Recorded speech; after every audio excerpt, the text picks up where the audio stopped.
All right, we're to the virtual learning, and you know, I'm not even sure what to say on this one.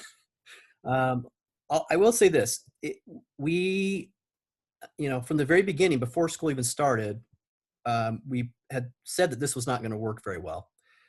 We knew that because it didn't work very well the previous year, and I understand they had time to try to do some things with it. But here's the reality of it: there's just too many variables for this to work well. You have, kids at home.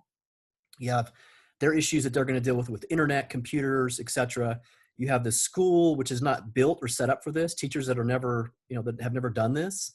All the different technology, the different platforms. This was just going to be a mess from the beginning.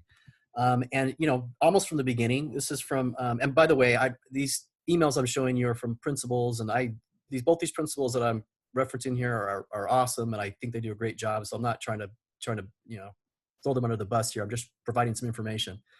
This is from Amber Epperson, who's a principal at Cockrell Middle School.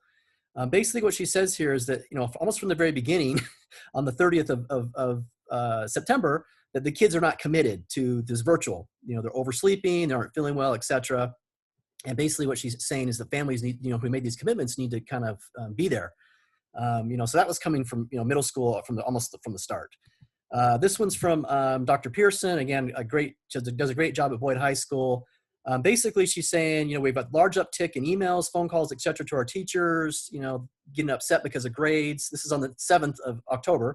So even from this point, we already knew this was not going too well. And she's just trying to remind everybody that, we're trying to we're on the same team. We want to do what's best for your child. And like I said, I'm sure, Dr. Pearson would definitely do that. She's a great person. And then this is from McKinney ISD.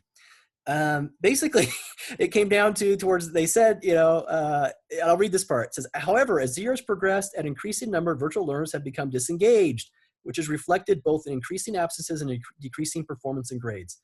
This problem is not unique to McKinney. School districts across the state of Texas are reevaluating practices due to difficulties school districts are having meeting our number one objective, which is to educate every student in our district. And it's just not going to happen through virtual. It's just, it causes problems.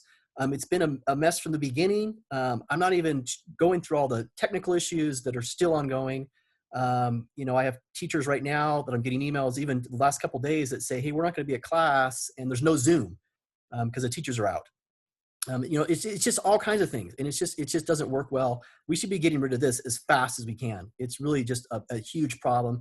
It's a problem for the virtual students, but it's also a problem for the students that are in person, because the teachers are spending so much time trying to get everything set up and get going. This is just a mess and a disaster.